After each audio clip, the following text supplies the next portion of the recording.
Okay, this is the last thing about drills, and it's just a little show and tell. Normally I would be passing a lot of this stuff around, but I'm going to show it to you like this.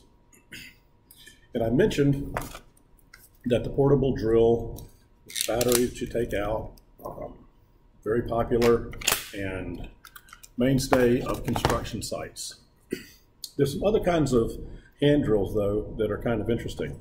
This is actually, it's a screwdriver, but you can get a chuck for it for drilling, and you push it in and it will spin the drill and drill holes with it.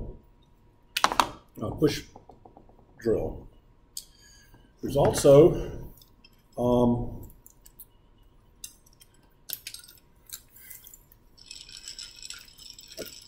crank drill. See the drill bit turning up here? Let me put a drill in it if I can real quick, and you'll see that it would actually work. Now this takes a regular drill. But better yet, a different bit, different type of bit.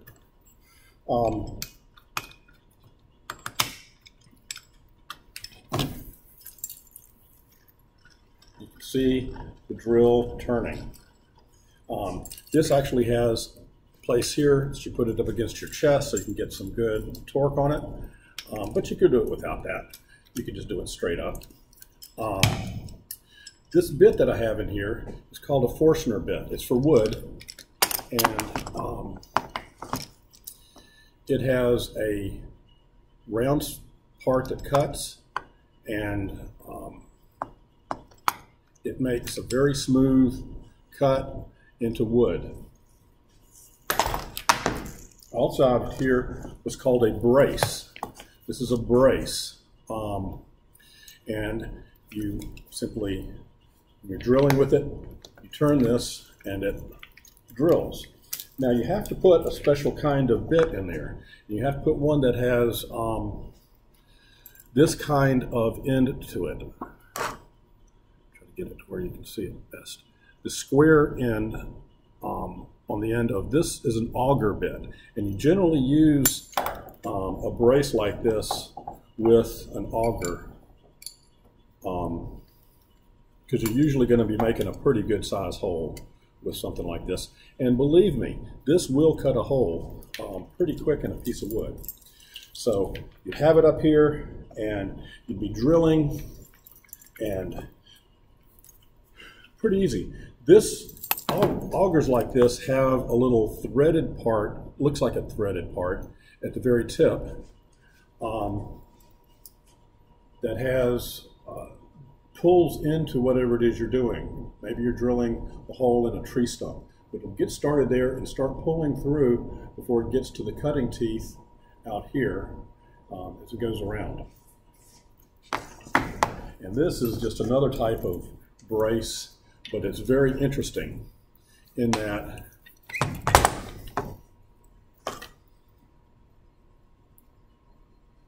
back it out a little bit. It's kind of long. It drills here, but you're holding it like this or like this so that you can get really good force on it. Even two people could handle this and really put some force behind that. The last thing I want to show are some different types of drills. We already talked about these regular twist drills. At least it's in the other video. And this is your standard twist drill. All the stuff on the PowerPoint show you where the chisel edge is, where the flutes are. The flutes, this open part's here. Shank back here, and these most basic drills. You can have ones that have on the end what's called a Morse taper, like Morse code, but taper. And if you'll notice, these slightly, maybe hard to see, maybe see it better on this. This diameter is bigger than this diameter. It tapers to the end and then has a tang on it that you can, so you can jam this into the part of a lathe to bore a great big hole in something. You'll see how that works when I show you the lathe. Or you could take the regular chuck off of a drill press, and then this would go into that place. Those, as I said, the drill presses, the chucks that you're used to using, like these up here, are just on a Morse taper, and it's just jammed into the top of the drill press. This, by the way, I remember one of the reasons to show you this. This does not have a chuck key. This just locks in place. There's a part back here and a part here, and when you get it in, you just twist it real tight, and it'll hold your drill in place. Just a couple other drills here, and these are mostly for wood, but you can, I mentioned that you cut maybe there's a few things that you can do for one drill to cut different size holes, and you can do it, get away with it in wood, and this is one of them. As you can see, the drill center is there, and then this would spin around, and you can unscrew, loosen that screw, and then move this bar in and out. And it even comes with a different size bar, so you can get in really close. And so into a piece of wood, you could actually cut a hole various sizes by adjusting that. And one of the other things that's kind of neat is the drill bit for a mortiser. This is for mortising, and it's for cutting square holes.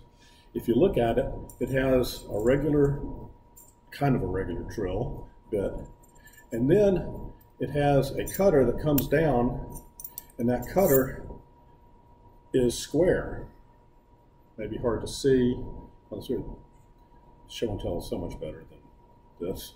But that square cutter comes down and cuts the square corners so that you actually are drilling, if you will, a square hole in wood. You can't do that in metal. Okay, that's a little show and tell of different drills, drill bits, and consider that you've passed these around in the classroom.